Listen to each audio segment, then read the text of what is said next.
और ऐसे में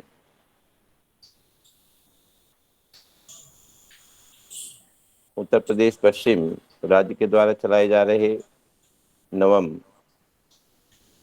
सह योग शिक्षक प्रशिक्षण शिविर के सायकालीन सत्र में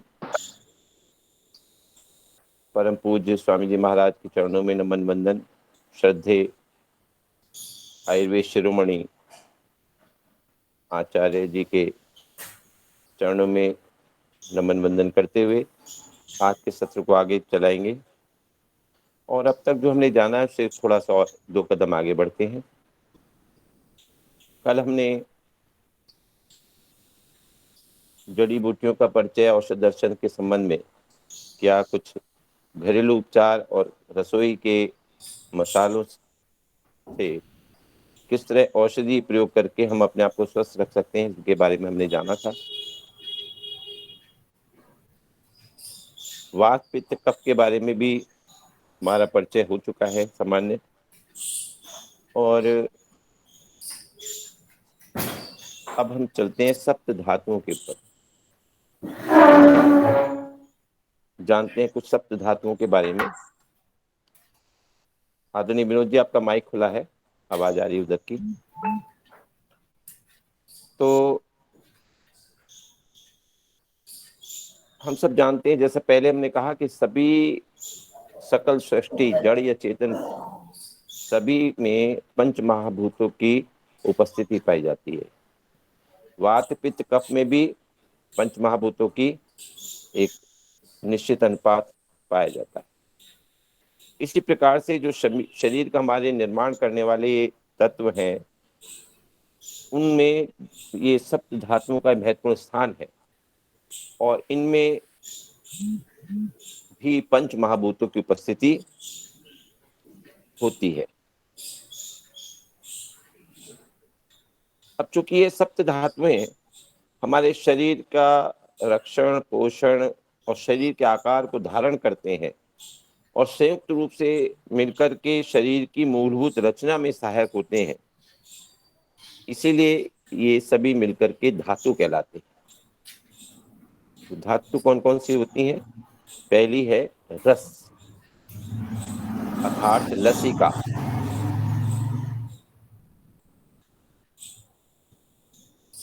जो हमारे न्यूट्रिएंट फ्लूइड हैं वो रस कहलाते हैं। दूसरा है रक्त अर्थात हमारे रक्त में जो हीमोग्लोबिन का अंश है उसे हम इसके अंतर्गत लेते हैं। तीसरा आता है मांस, मसल्स टिश्यू जो है, ये तीसरी धातु के रूप में हम जिनको परिचय जिनका लेते हैं। और चौथा है मेद अथवा वसा अर्थात वसा फैट। तो फैट टिश्यूज जो है, जो चर्बी है, यानी बहुत हमारे शरीर के अंदर जो चिकना पदार्थ है वह सब इसके अंतर्गत आता है।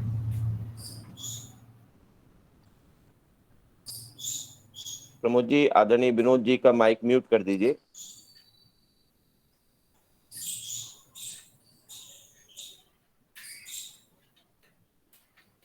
और पांचवा जो धातु है उसका स्थान है अस्थि, बोन टिश्यू, अस्थि तंतु। अर्थात जो बोन टिश्यू है वो पांचवी धातु के रूप में स्वीकार की गई। और छठा जो धातु है वो है मज्जा। मज्जा से तात्पर्य है किसका? जो अस्थि मज्जा जिसको कहते हैं बोन मैरो। तो हड्डी के जो अंदर का जो खोखले भाग में जो फ्लूइड रहता है उसको अस्थि मज्जा कहा जाता है। एक अलग विशेष प्रकार के अलग से धातु का संज्ञा दे करके उसको स्थान दिया गया है।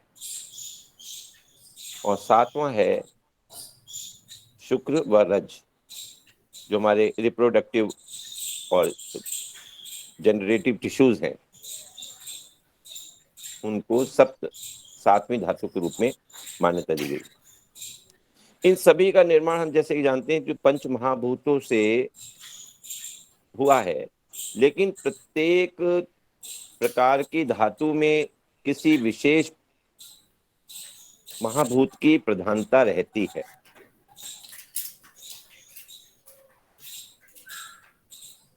हमारी जो जठराग्नि है, हमने बताया था आपको 13 प्रकार की अग्नियां होती हैं, उसमें जो जठराग्नि है वो सबसे महत्वपूर्ण है। पंचमहाभूताग्नि, सप्त धात्वाग्नि और एक जठराग्नि। तो जठराग्नि से भोजन हमारा पचने के उपरांत दो भागों में विभक्त होकर सार और कीट अर्थात मल के रूप में विभक्त हो जाता है। तो सार को जो है वो हमारा शरीर ग्रहण करता है, और जो मल पदार्थ है वो निष्प्रयोज्य पदार्थ के रूप में शरीर से बाहर चला जाता है।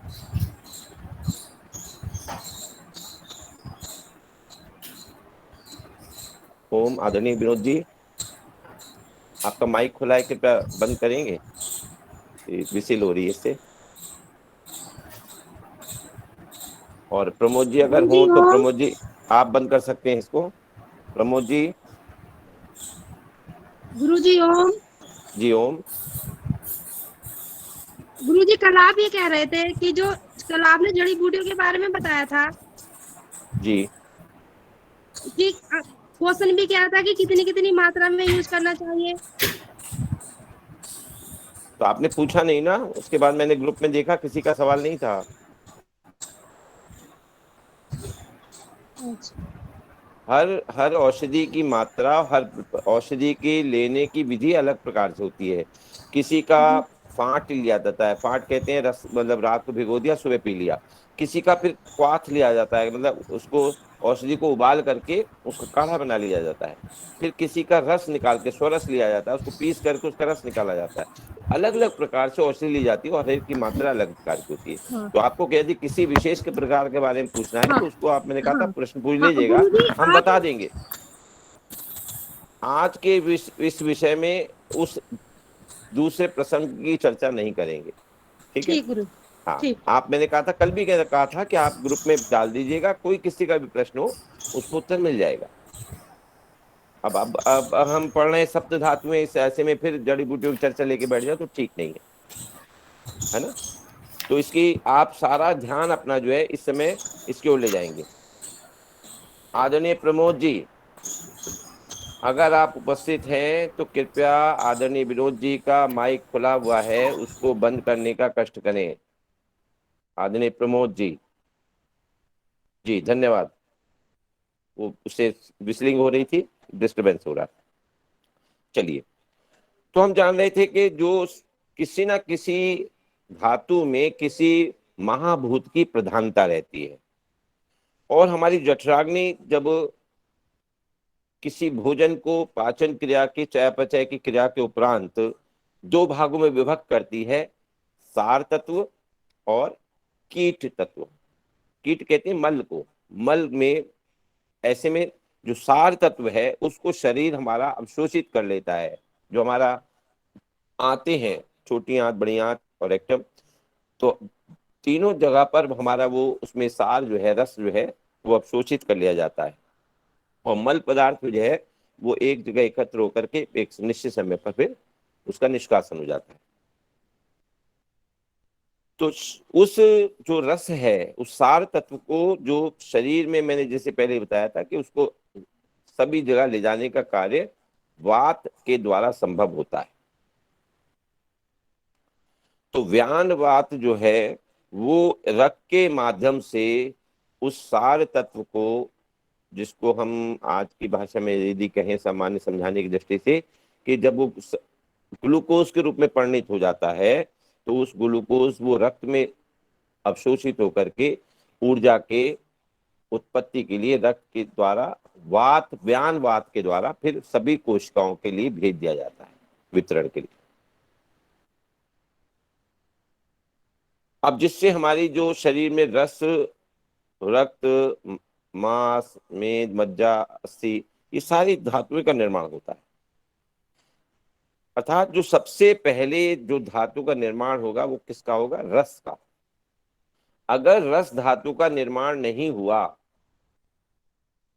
तो बाकी सप्त धातुएं भी फिर पुष्ट नहीं हो पाएंगी, उनको भी पोषण नहीं मिल पाएगा, क्योंकि रक्त फिर जब सभी कोशिकाओं में ले जाता है तो वहां से वो पोषण प्राप्त करती हैं।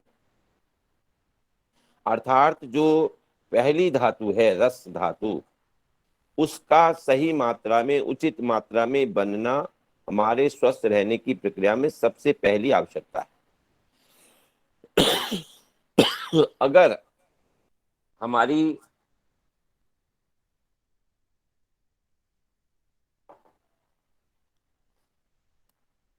पाचाग्नि प्रभावित हो जाती है,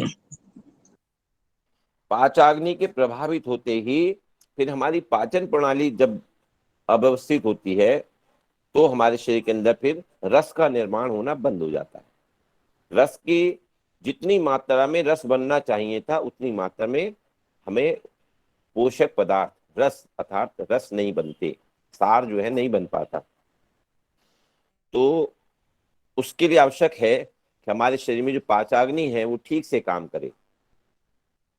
और पाचाग्नि, मैंने जैसे पहले बताया था कि पाचाग्नि ही महत्वपूर्ण है, जैसे कि काय चिकित्सा जिसको बोलते हैं, इसलिए अग्नि की चिकित्सा, अग्नि को ठीक रखने का महत्वपूर्ण कार्य किया जाता है काय चिकित्सा के अंतर्गत। और ये अग्नि के माध्यम से हमारी, जब हम अपनी पाचाग्नि को ठीक रखते हैं तो जिनकी आपने देखा होगा, जिनकी पाचन ठीक है, जिनका पेट ठीक है, और बहुत सारे तो देहाती भाषा में एक उक्ति कहावत भी बोल देते हैं कि अब ये सारे रोग जो है वो पेट से ही प्रारंभ होते हैं। तो पेट से तो प्रारंभ होते हैं क्योंकि हमारी जो सबसे पहले जो धातु बनती है वो रस धातु बनती तब है जब हमारे भोजन का पाचन ठीक प्रकार से होता है। आपने देखा होगा बहुत सारे लोग बहुत भोजन करते हैं लेकिन उनका पूरी तरह से पाचन नहीं हो पाता, तो ऐसे में उनके रस ठीक प्रकार से नहीं बनता। अगर वो 4 रोटी खाते हैं और एक रोटी का केवल लायक उनका रस का निर्माण हुआ है तो इसका मतलब 3 रोटी जो खाई थी वो व्यर्थ गई। तो हमें कोशिश ऐसी करनी चाहिए कि हमें भोजन किस प्रकार से भोजन का सेवन करना चाहिए, उसकी आगे दिनचर्या में भोजनचर्या में आएगा कि किस प्रकार से हमें आराम से भोजन करना चाहिए, बहुत आराम से चबा चबा करके। कहते हैं कि भोजन को पीना है और पानी को खाना है, तो पानी को घूट घूट करके लेना है ताकि उसमें लार मिल करके तब हम उसका शरीर के अंदर जाए। लार जो कि एल्कलाइन होती है, क्षारीय होती है, और हमारे शरीर को क्षार चाहिए, शरीर को अम्लीय भोजन पसंद नहीं है। तो जिनकी अम्लीय ज्यादा स्थिति शरीर में हो जाती है फिर उससे बहुत सारे रोग हमारे, या ब्लड प्रेशर से लेकर रक्तचाप से लेकर के यहाँ तक कि कैंसर वगैरह, प्रमेह, डायबिटीज वगैरह है, ये जितने भी प्रकार के रोग हैं ये हमारे शरीर की पित्त की प्रकृति बढ़ जाने से होते हैं। तो हम सबसे पहले हमारी जो धातु बनी थी वो बनी थी रस धातु। अब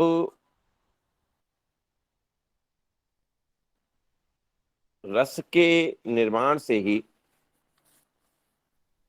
ये सप्त धातु हमारी जो है सब सृष्टि चक्र की सारी प्रक्रिया को एक तरह से नियंत्रित करती है। हम सब जानते हैं कि शरीर की कुछ मूलभूत कोशिकाएं हैं जो कभी परिवर्तित नहीं होती हैं। शेष रक्त से लेकर शुक्र, रज और सभी कोशिकाओं का निर्माण, ह्रास व पुनर्निर्माण इनका लगातार होता रहता है, यानी उनकी उत्पत्ति होती रहती है, उन कोशिकाओं का लगातार पोषण होता रहता है। और जब वो एक निश्चित आयु के बाद, निश्चित समय जिनकी उनकी सीमा है, उतनी आयु प्राप्त करने के बाद फिर वो नई कोशिकाओं में परिवर्तित होती हैं और फिर पुरानी कोशिकाएं समाप्त हो जाती हैं। अर्थात शरीर में हमारे उत्पत्ति की, स्थिति की और प्रलय की ये सतत प्रक्रिया लगातार चलती रहती है। ये तीन जो शक्तियां हैं, ब्रह्मा की, विष्णु की और महेश की, ब्रह्मा जो उत्पत्ति कारक है, विष्णु जो पालन पोषण करने वाले हैं, और महेश जो शिव जो जो कि इस संसार को वापस उसमें विलीन कर देते हैं। तो इस सृष्टि चक्र जो है, ये सारी प्रक्रिया हमारे शरीर के अंदर भी चलती रहती है। प्रतिपल हमारा जो सप्त धातुएं हैं, ये भी सृष्टि चक्र की इस प्रक्रिया से प्रतिपल गुजरती रहती है। अर्थात कुछ कोशिकाएं, जैसे उसमें विशेष आता है, एक तो हमारे मस्तिष्क की कोशिकाएं, मस्तिष्क की जो कोशिकाएं हैं वो, उनकी आयु एक तो 400 वर्ष की होती है। दूसरा, वो यदि कोशिका एक बार मर जाती है तो उसका स्थान दूसरी कोशिका नहीं ले सकती।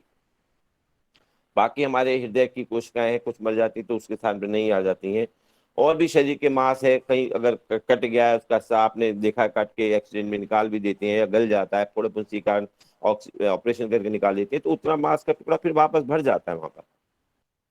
तो बाकी सभी जगह उसकी पूर्ति हो जाती है, नई कोशिकाएं उसका स्थान ले लेती हैं, लेकिन मस्तिष्क कोशिकाएं अपना परिवर्तित नहीं हो पाती। तो हमारे जब शरीर में ये प्रतिपल उत्पत्ति की, पोषण की और विलीनीकरण की प्रक्रिया चल रही है, तो हमारे सबसे इसका मतलब आवश्यक है कि हमारे शरीर में संपूर्ण आरोग्य हेतु सभी प्रकार 13 प्रकार की जो अग्नियां हैं, और विशेषतः मूलभूत जो हमारी जठराग्नि है, उसका ठीक होना परम आवश्यक है। हमारी रस धातु जो है वो आंतों से फिर हमारी यकृत में आती है, वहां से फिर रक्त में मिलकर पूरे शरीर में पहुंच जाती है। त्रिदोषों की तरह ये धातु निश्चित मात्रा में ही रहती है। अगर रस धातु की अधिकता हो जाए तो वह हमारे लिए रोग की उत्पत्ति का कारण बन जाती है, और इसकी विषमता ही हमारे शरीर में रोग का या विकार के उत्पन्न होने का कारण बनती है।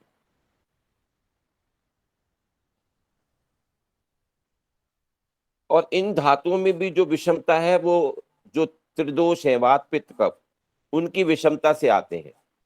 यदि वात पित्त कफ में कुछ परिवर्तन आएगा, किसी कोई कम हो जाएगा या ज्यादा हो जाएगी, तो फिर हमारी पाचाग्नि प्रभावित होगी, और पाचाग्नि के प्रभावित होते ही फिर हमारी सप्त धातुएं भी प्रभावित होने लगेंगी।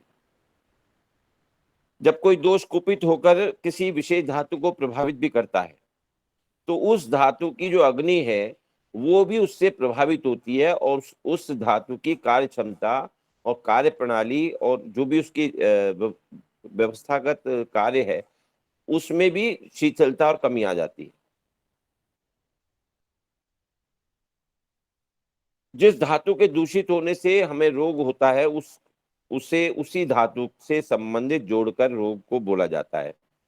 जैसे बहुत सारे रोग हैं जो रस धातु के विषमता से उत्पन्न होते हैं, तो उन्हें रसज रोग कहा गया है। ऐसे ही जो रक्त के दूषण से, विकार से उत्पन्न होते हैं, तो उन्हें रक्तज रोग कहा गया है। ऐसी मासज रोग, मेदोज रोग, अस्थिज रोग, मज्जागत रोग व शुक्रज रोग। तो ये सातों प्रकार के रोगों की एक श्रेणी है, उसमें अनेक प्रकार के फिर अलग जो रोग हैं, उससे संबंधित रोग बहुत सारे फिर आते हैं।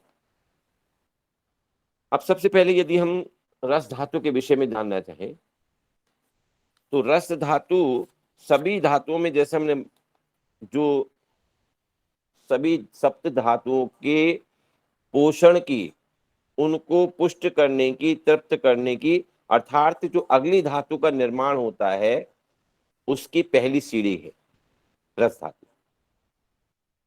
अब यदि रस धातु में वृद्धि हो जाए, तो ये समझो कि जब शरीर में रस की वृद्धि हो जाएगी, तो हमारे शरीर में कफ जैसे रोग की स्थिति दिखाई देने लगेगी। कफ के प्रकोप जैसे लक्षण दिखाई देंगे, और हमारी पाचन शक्ति में फिर कमी आ जाएगी, क्योंकि रस की अधिकता है वहां, तो हमारे पाचन शक्ति में कमी आ जाएगी। जी मिचलाना, जैसे उल्टी होने जैसा आभास होना, और शरीर में भी आलस आ जाएगा, भूख नहीं लगेगी, और अंगों में भी भारीपन आ जाएगा, शिथिलता आ जाएगी। ये अधिक नींद आना, आलस आना, ये सभी जो है हमारे जब शरीर में रस की अधिकता हो जाएगी, तो उस कारण से होता है। और यदि अगर शरीर में हमारी रस की कमी हो जाए, हमारे रस में कम बन रहा है शरीर में, तो क्या होगा, एक तो ये होगा कि शरीर में रस कम बनने का, जो रस नहीं बना है ऐसा जो पदार्थ है वो अपशिष्ट ज्यादा बन रहा है, तो वो आम के रूप में, मैल के रूप में, मल के रूप में हमारे आंतों में जमा हो जाएगा।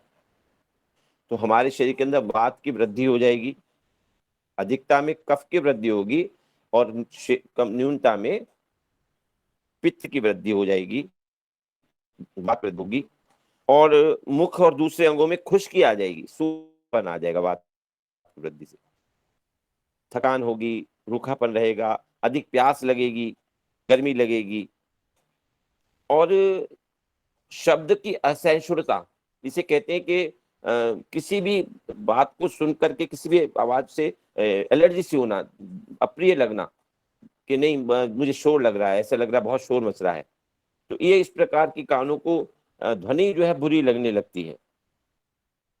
इसके अलावा मन में जैसे कहते हैं मन बैठ रहा है मेरा, घबराहट हो रही है, मन में ग्लानि का भाव आना, और सांस की तेजी और अन्य धातुओं में कमी, ये जो है जब हमारे रस कम बन रहा है तो अन्य धातुओं में भी कमी आने लगेगी, तो ये इसकी कमी के लक्षण हैं जो हमें दिखाई देते हैं। अब जो रसज रोग है वो क्या है? रसज रोग में रस की अगर वृद्धि से है तो उसमें भूख नहीं लग रही है, भोजन में अरुचि हो रही है, भोजन सामने आ रहा है तो भी अच्छा नहीं लग रहा, जो भी हम कुछ खा रहे हैं वो हमारा मुंह का स्वाद बिगड़ा हुआ है, कड़वापन आ गया है मुंह में, और कोई भी खाना खा रहे हैं तो स्वाद ही नहीं पता लग रहा है उसका। हृदय में भी भारीपन आ जाता है, क्योंकि कफ की वृद्धि हो जाती है, तो जो म्यूकस से हार्ट की चारों तरफ है वो उसमें वो भारीपन करता है। कभी कभी बुखार भी हल्का सा आ सकता है, ज्वर जिसे बोलते हैं, और मूर्छा की स्थिति, बाकी स्रोतों में रुकावट, यानी जो हमारे अंतस्रावी ग्रंथियां या रसद ग्रंथियां हैं, तो वो ग्रंथियों में भी उनके स्रोतों में रुकावट आने लगती है, तो वो भी डिस्टरबेंस शुरू हो जाती है। इसके अलावा शरीर में फिर हमारे नपुंसकता का, पीलेपन का, दुबलेपन का, और सन्नीपात का, और इसी प्रकार के शरीर की कमजोरी जिसे कहते हैं वो दिखाई देने लगेगी। त्वचा पे रूखापन आ जाएगा, छुटियां सी पड़ के जाएंगी, दिखाई देने लगेंगी, बालों में खुश्की सी आ जाएगी, रूखापन आ जाएगा, और बाल धीरे धीरे पकने शुरू हो जाना, जल्दी पक जाना। आपने देखा बहुत सारे युवाओं में आज कहते हैं बहुत ही छोटी उम्र में बाल सफेद हो गए, पक गए, बाल बहुत टूट रहे हैं, तो उसका कारण यही है कि हमारे शरीर में रस की मात्रा पर्याप्त मात्रा में नहीं बन रही है, यानी भोजन का पाचन ठीक प्रकार से नहीं हो पा रहा है। अब यदि दूसरी धातु के बारे में देखें, वो दूसरी धातु है हमारी रक्त धातु। तो रक्त, जैसे कि हम जानते हैं कि रक्त हमारा जीवन प्रदान करने वाला और प्राणों को धारण करने वाला और सारे जो हमारा पोषण है और प्राण वायु है उसका वितरण करने का एक माध्यम है। इसके द्वारा सारे शरीर में हम अपने पोषण को पहुंचाते हैं, अर्थात सभी प्रकार की जो धातुएं हैं उनको पुष्ट करने का माध्यम रक्त के माध्यम से है, उसका एक माध्यम है। और ये हमारे इसकी स्वास्थ्य का होना, स्वस्थ होना रक्त का, ये हमारे त्वचा के रंग को भी निखारता है। शेष जो ज्ञानेंद्रियों से जो हमारे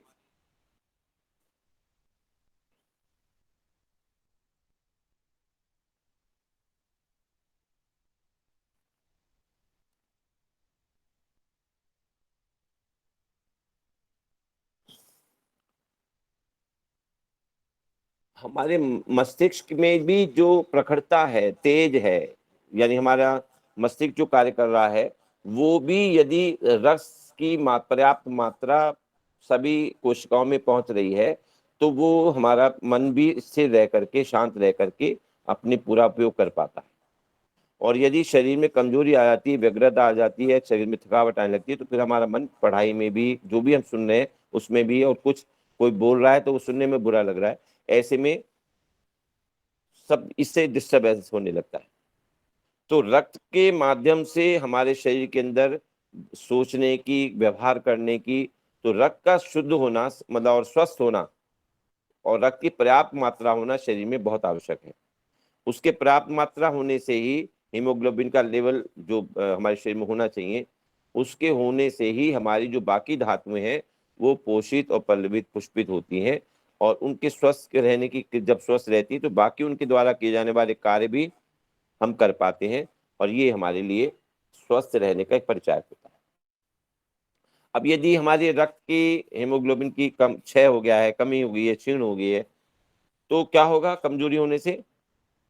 कि हमारे शरीर की जो वात का प्रकोप शरीर में बढ़ेगा, शरीर में अग्नि मंद हो जाएगी, तथा शरीर में रूखापन वात के बढ़ते ही फिर रूखापन और खुश्की और चिकनाई खत्म, और त्वचा कांतिहीन, और जो सॉफ्टनेस है, मृदुलता है, कोमलता है, वो त्वचा की खत्म हो जाएगी, रूखापन और कठोरता आने लगेगी। इसके अलावा भोजन में रोगी को अम्ल और शीतल पदार्थ फिर रुचिकर लगने लगते हैं। जब रक्त में हीमोग्लोबिन कम हो जाता है तो जो अम्लीय पदार्थ हैं वो रुचिकर लगने लगते हैं। इसलिए आपने देखा है महिलाएं जिनको कमजोरी रहती है, हीमोग्लोबिन कम रहता है, उनको अधिकांशतः खट्टे पदार्थ, अम्लीय पदार्थ, चटपटे, इस तरह की चीजें ज्यादा पसंद होती हैं। रक्तज रोग जो है वो क्या है? रक्त में अगर कोई कमी आ जाती है तो रक्त विकार आते ही, रक्त में पित्त होते ही, या रक्त में कफ की वृद्धि होते ही, या वात में रक्त होते ही हमारे शरीर में स्किन डिजीज ये दिखाई देने लगती हैं।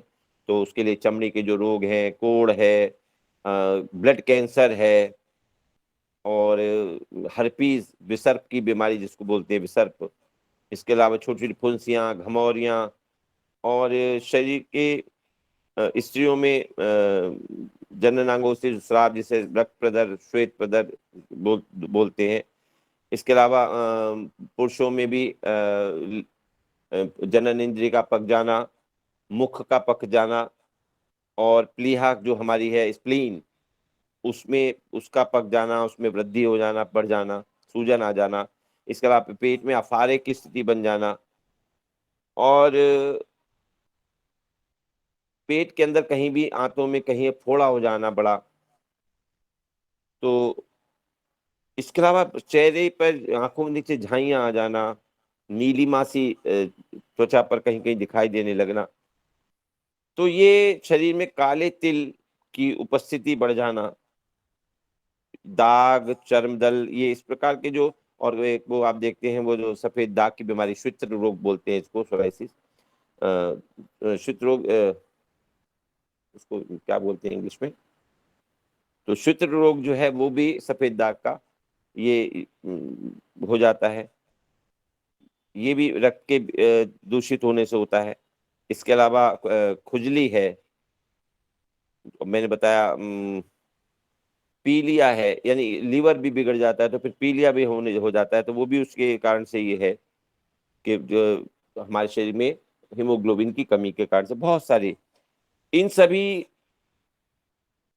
रोगों का उपचार फिर क्या होता है कि हम रक्त की शुद्धि करते हैं। रक्त में यदि कफ की मात्रा बढ़ गई है, रक्त में यदि वात बढ़ गया है, रक्त में यदि पित्त बढ़ गया है, तीनों प्रकार की स्थिति में, तो हम उसको ठीक करके, उसके नीचे ला करके उस दोष को, उसको रक्त को ठीक कर लेते हैं, और उसके बाद वो ये सारी जो दोष दिखाई देते हैं शरीर पर वो ठीक हो जाते हैं। अगली धातु आती है मांस धातु। अब मांस धातु का मुख्य कार्य है कि शरीर की जो अस्थि है, शरीर का जो आकार जिसने लिया है, उस आकार, उसके ऊपर एक अच्छा सा प्लास्टरिंग का काम करना। जैसे मकान के ऊपर बना तो दिया हमने ढांचा, और उसके बाद प्लास्टर नहीं किया, तो बिल्कुल वही स्थिति है। अब उसको एक तरह से प्लास्टर करके उसको ढकने का काम। इसके अलावा किसी चीज को, अंग को मोड़ने का या आगे संचालन करने का, ये मांसपेशियां, मांस तंतुओं का काम रहता है। तो ये इस तरह से मांस का काम है कि हमारे जो हाथ मुड़ना है तो वो मांसपेशियां खींचेंगी, और तब उसको हाथ मुड़ पाएगा, उंगलियां मुड़ पाएंगी, चलेंगी। ये सब मांस के कारण से होता है। हमारे पैरों में ये चलना है, भागना है, दौड़ना है, तो ये सब मांस के कारण। हमारे शरीर का जो आकार है वो मांस धातु के कारण से। अब मांस धातु यदि इस वृद्धि हो जाती है तो क्या होगा? मांस धातु के शरीर में वृद्धि से सामान्य इससे समझ सकते हैं कि भाई हमारी मांस, जो जहां जहां मांस हमारे है शरीर पर, उसमें अधिकता दिखाई देगी। तो शरीर में जहां जहां भी हमारे मांस का अधिक दिखाई देगा, नितंबों पर, पेट पर, हमारे हाथों में, तो हमारे मुंह पर। तो क्या होगा कि मोटापा, स्थूलता शरीर में दिखाई देगी। तो वो स्थूलता जो है जांघों में, पिंडलियों में, पेट पे, छाती पे, ये मांस बढ़ने से जो मोटापा है, ये इसके कारण से, मांस के बढ़ जाने से है। तो मांस धातु भी सामान्य रहनी चाहिए। और मांस धातु यदि क्षीण हो गई है, कम हो गई है, तो क्या हुआ है, फिर शरीर के हड्डियां चमकने लग गई। हड्डियों का जो चलने फिरने में हमको दिक्कत हो रही है, खड़े नहीं हो पा रहे हैं, क्योंकि अब उसमें मांसपेशियां काम नहीं कर पा रही हैं। हाथ पैर हिलाने में दिक्कत है, चलने में दिक्कत है, बैठने उठने में दिक्कत। तो मांस यानी आदमी पंजर, 80 पंजर ज्यादा दिखाई दे रहा है, मांस नहीं है उसके ऊपर लगते रहो। तो ये जो क्षय के लक्षण है। और ऐसे में फिर क्या है कि जब मांस कम है तो शरीर के अंदर जो रक्त है वो भी जाहिर है कि कम होगा। तो शरीर कमजोरी के रूप में जो दिखाई देता है, वो मासज रोग के श्रेणी में आता है। और मासज रोग कौन कौन से हैं? घेगा रोग, गलगंड जिसको बोलते हैं, गंडमाला, गले की ग्रंथियों में वृद्धि हो जाना, जिह्वा, तालू, कंठ आदि में तरह तरह के गांठें निकल आना, ये भी मासज रोग से ही होती है। उपचार क्या है कि मांस वृद्धि के लिए हमें फिर फैट और प्रोटीन युक्त पदार्थ जैसे दूध, दूध से बने भोज्य, मूंग, चना आदि और अन्य धान्यों के या अंकुरित अनाज, इनका सेवन करना है प्रोटीन युक्त उसका, ताकि हमें शरीर में प्रोटीन के माध्यम से जो पोषण मिलना है और मांसज रोग की उसमें पूर्ति होने वाली है। तो ऐसे में इसके उपचार में आता है। अगली धातु आती है मेद धातु। मेद पदार्थ मैंने बताया, मेद का अर्थ है चिकनाई, फैट, चर्बी। अब इसका सामान्य कार्य क्या है कि शरीर के अंदर जितने भी हमारे अस्थि जोड़ हैं, हमारे मांस पेशियां हैं, उनके आपस में मूवमेंट करने से आपस में रगड़ ना लगे। तो एक तरह से बॉडी में ग्रीसिंग का कार्य, चिकनाई को फैलाने का कार्य, ये इसका मुख्य कार्य है। तो यानी हमारे जितने भी शरीर में हम देखते हैं कि मांसपेशियों की या हड्डियों में अगर चिकनाई कम हो जाती है, तो फिर हड्डियां जो कट कट के बोलने लगती है, तो फिर कहते हैं कि बहुत दर्द हो रहा है और हड्डियों में चटकने की आवाज आती है। तो ये मेद के कम हो जाने से होता है। और इसके कारण से हमारे शरीर को निश्चित रूप से ताकत मिलती है, एक स्वरूप मिलता है, चेहरे पर स्निग्धता, चिकनाई, ये सब इसके कारण से दिखाई देती है। और इमरजेंसी में शरीर को जब ऊर्जा की आवश्यकता होती है, शरीर, हम कभी बार उपवास रखते हैं, लेकिन शरीर एक निश्चित मात्रा में ऊर्जा का उपयोग करता रहता है। तो वो शरीर में जो ऊर्जा बन रही है, तो फिर वो फैट के द्वारा जो हमने कभी संचित की थी, उसका उपयोग करके, उसको खर्च करके, कन्वर्ट करके एनर्जी में कन्वर्ट कर लेता है शरीर। तो ये उस कारण से भी हमारे शरीर के लिए उपयोगी रहती है। लेकिन अधिक जब हम इकट्ठी कर लेते हैं फैट को और हम उसको खर्च नहीं करते, तो क्या होता है, फिर शरीर को, अब हमारा मोटापा बढ़ता चला जाता है, फैट बढ़ जाता है, मांस बढ़ जाता है। तो फैट के भी बढ़ने से, फैट सीधे सीधे क्या इसका मतलब हुआ कि यदि हम फैट हमारे शरीर के अंदर आ रही है, तो फैट का उपयोग हम इमरजेंसी में फूड के खर्च करने में किया जाता है। तो जो लोग मोटे हैं, वो यदि बाहर से उनको एनर्जी शरीर के लिए खर्च करनी है, तो बाहर से जितनी वो अगर खा रहे हैं, तो उसी से शरीर का निर्माण पूरा हो रहा है। तो अगर वो कम करेंगे एनर्जी लेना, बाहर से कैलोरी कम लेंगे, कैलोरी फूड जो है कम लेंगे, तब वो अंदर की जो एनर्जी जो हमने स्टोरेज कर रखी है फैट के रूप में, वो खर्च होगी। तो मोटे लोगों को पतला होने के लिए फिर हमें एक्स्ट्रा व्यायाम करना होगा, एक्स्ट्रा यौगिक जॉगिंग, एक्स्ट्रा आसन। और उसके करने से क्या होगा, जब हमारी एक्स्ट्रा एनर्जी खर्च होगी, तो जो हमने भोजन लिया है वो तो उतनी कम कैलोरी का था, तो हमारी जो इमरजेंसी की स्टोरेज है फैट के रूप में, मेद के रूप में, वहां से मेद फिर खर्च होगा और हम पतले हो जाएंगे। तो इसीलिए मेद को करने का सीधा सीधा फार्मूला ये है कि हम शरीर की कैलोरीज को बर्न करेंगे, ज्यादा से ज्यादा खर्च करेंगे। अब यदि मेद कम है तो क्या होगा? तो मेद कम होने में हमारे जो संधियां हैं, अस्थि की जोड़ है, उन जोड़ों में खुश्की आ जाएगी, रूखापन आ जाएगा, उसमें कट कट की आवाज आएगी, उसको मोड़ने में चलने में बहुत कष्ट होगा। आदमी खड़ा होना बैठने होने में उसको समस्या आ जाएगी, वो नहीं होगा। चलना फिरने में दिक्कत हो जाएगी। यानी सामान्य जो उसकी एक जीवन चल रहा है, जिस भी कार्य को वो करता है उसको करने में उसको व्यवधान होगा, परेशानी हो जाएगी। तो ये उसके क्षय होने से है। फिर उसका क्या है कि जब शरीर उसका कमजोर हो गया, पतला दिखाई दे रहा है, मेद कम है, तो शरीर के अंदर रूखापन दिखाई देगा, थकान जल्दी हो जाएगी, उसके शरीर के दूसरे अंगों का भी पतलापन दिखाई देने लगेगा। और कमजोरी में हम देखेंगे कि कमर में स्पर्श का ज्ञान ना होना, मांसाहारी रोगियों की जो इच्छा है वसायुक्त मांस का सेवन करने की अधिक रहती है। तो ऐसे में हम देखते हैं कि हमें जो चिकने पदार्थ हैं वो खाने का मन करता है। यदि बढ़ जाती है तो हमारे फिर चिकने पदार्थ हमें अच्छे नहीं लगते। तो ऐसे में दो प्रकार के हमारे मानसिक स्थिति भी हमारी बनके दिखाई देती लगती है। अब जो मेदज रोग हैं वो क्या क्या है, उसको सामान्य एक जानकारी उनकी ले लेते हैं। मेदज रोग में एक तो मुंह का स्वाद मीठा हो जाता है, हाथ पैरों में हमारे जलन रहने लगती है। कि बहुत सारे लोग कहते हैं कि पैरों में तलुओं में जलन रहती है, हाथ में जलन होती है, कई बार सिर में जलन होती है।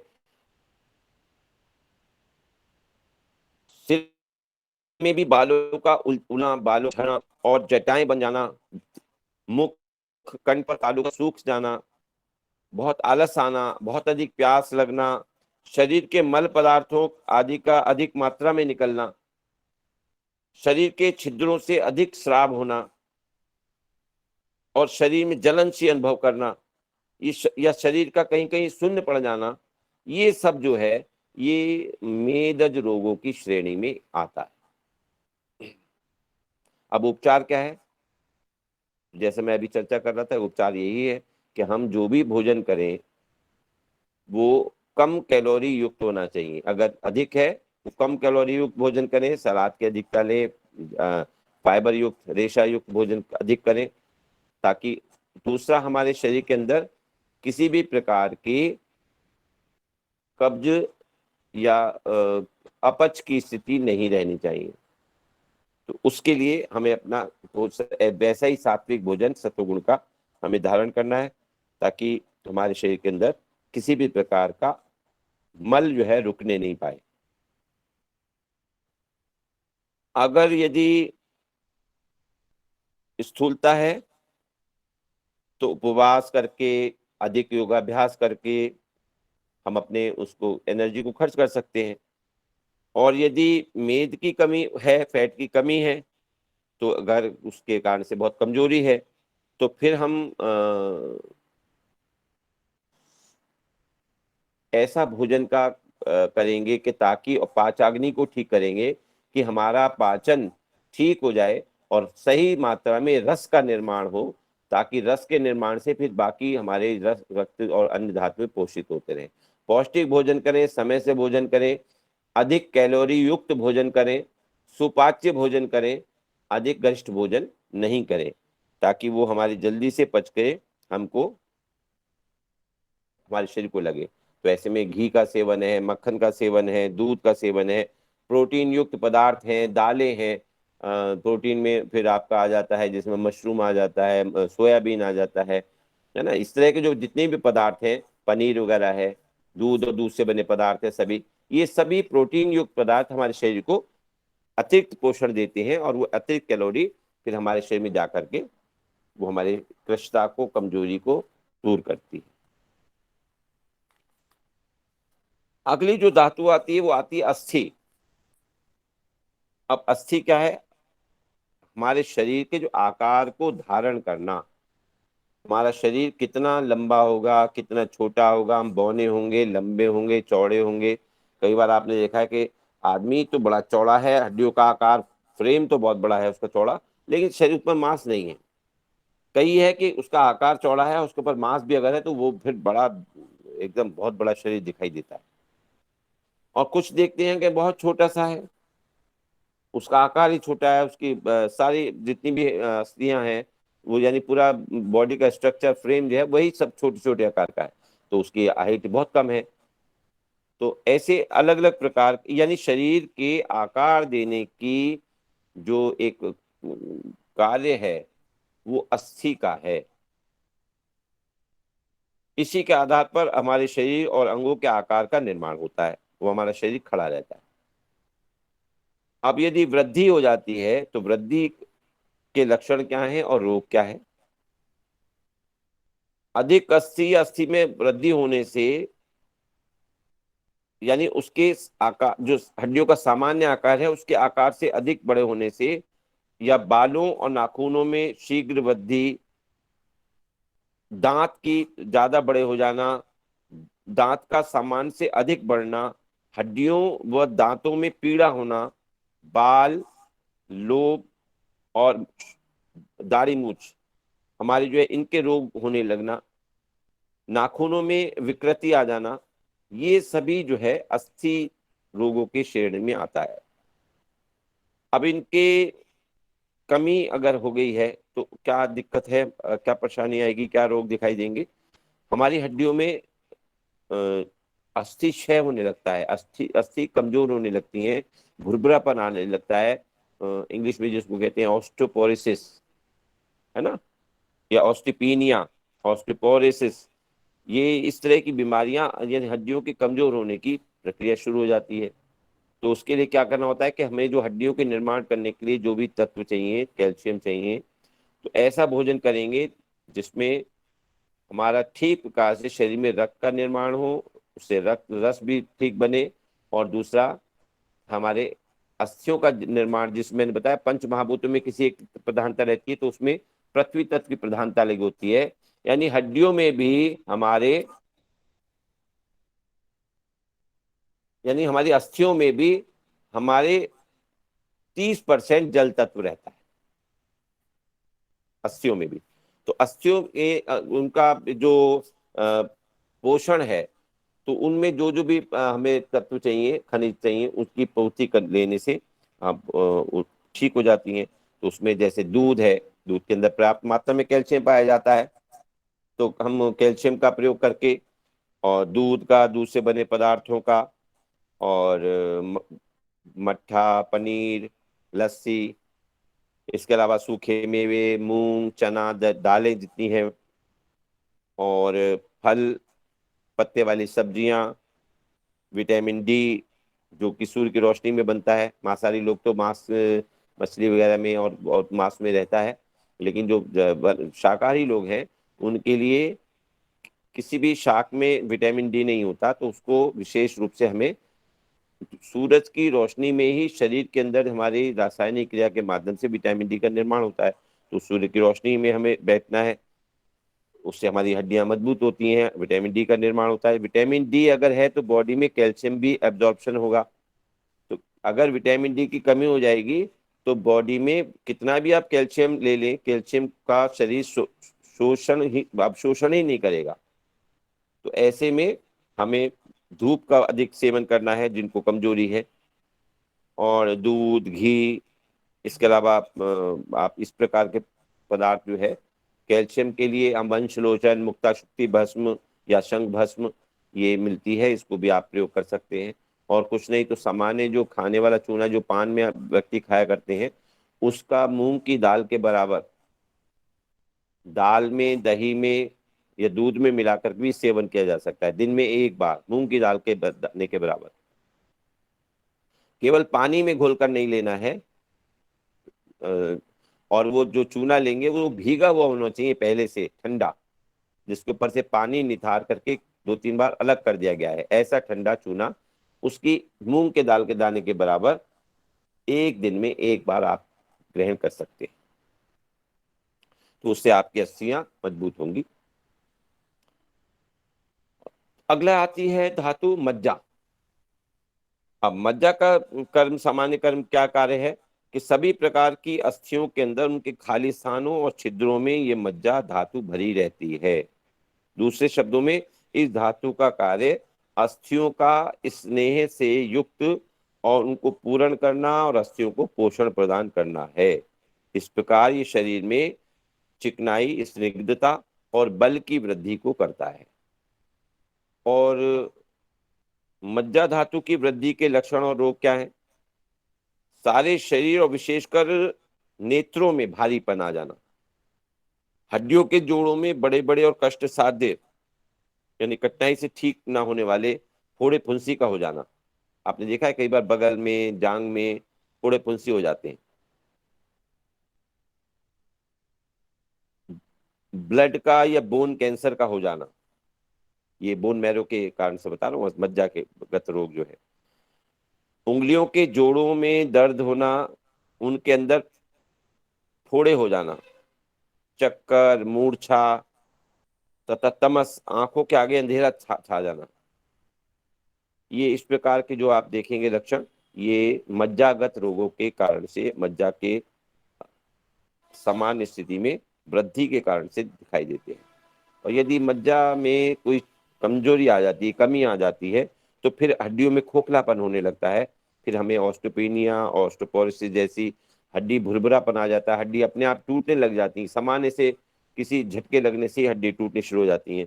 रोमेटिड आर्थराइटिस हो जाता है, हड्डियों और जोड़ों में उनका आवाज में कटकटाट, कटकट की आवाज आना, उनका दुर्बल हो जाना, हमें सिर में चक्कर आना, आंखों के आगे अंधेरा छा जाना, ये सब जो लक्षण है, ये अस्थि मज्जा की कमी के कारण से हमें दिखाई देते हैं। अब उपचार क्या है कि हमें मज्जा की वृद्धि करने वाले आहार का सेवन करना चाहिए। अर्थात हमारी सभी सप्त धातुएं किससे पुष्ट हो रही हैं? रस से। तो हमें ऐसा भोजन लेना है कि हमारे शरीर पूरा उसको पचा ले, रस का पर्याप्त मात्रा में निर्माण हो, अतिरिक्त ऊर्जा, अतिरिक्त कैलोरी हमारे शरीर को ले जा करके वो फिर हमारे सभी सप्त धातुओं को पोषण करे। तो ऐसे में ये अस्थि मज्जा धातु भी जो है पोषित होती है। सातवीं धातु आती है फिर हमारी शुक्र धातु या रज।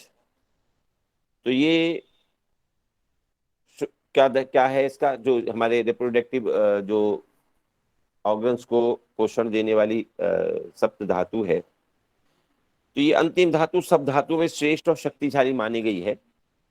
इसका जो प्रमुख कार्य है वो शरीर की, अपने जैसे शरीर की उत्पत्ति करना है, अर्थात संतान उत्पत्ति करना है।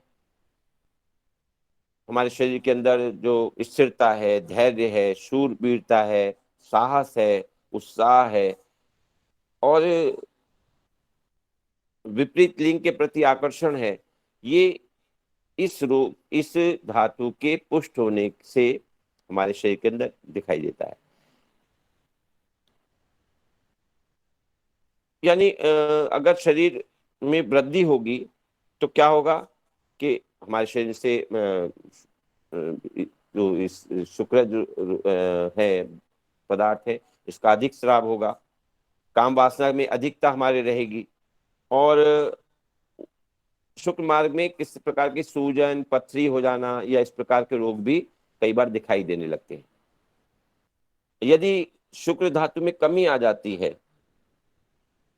तो शरीर में हमारे काम करने में हम सामर्थ्य नहीं लगना, मन के काम नहीं करना, मुख सूखना, प्यास लगना, ब्लड में रक्त की कमी हो जाना, थकान, नपुंसकता, संभोग के लिए इच्छा ना करना या जो जननांग है उनमें सूजन आ जाना, उनमें पीड़ा होना, कष्ट होना, ये इस प्रकार से जो लक्षण है ये उसकी क्षीणता से दिखाई देने लगते हैं।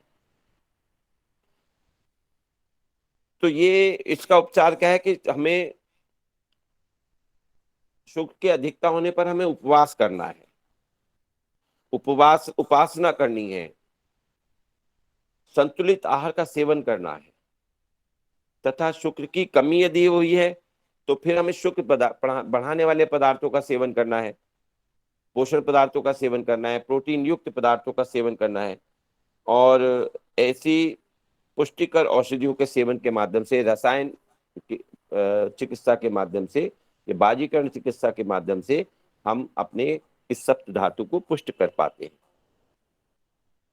सप्त धातुओं में वृद्धि और क्षय यदि होता है तो तब क्या हम आपको लक्षण दिखाई देते हैं? तो रस आदि सातों धातुओं की वृद्धि और क्षय पाचक अग्नि की स्थिति पर निर्भर करते हैं।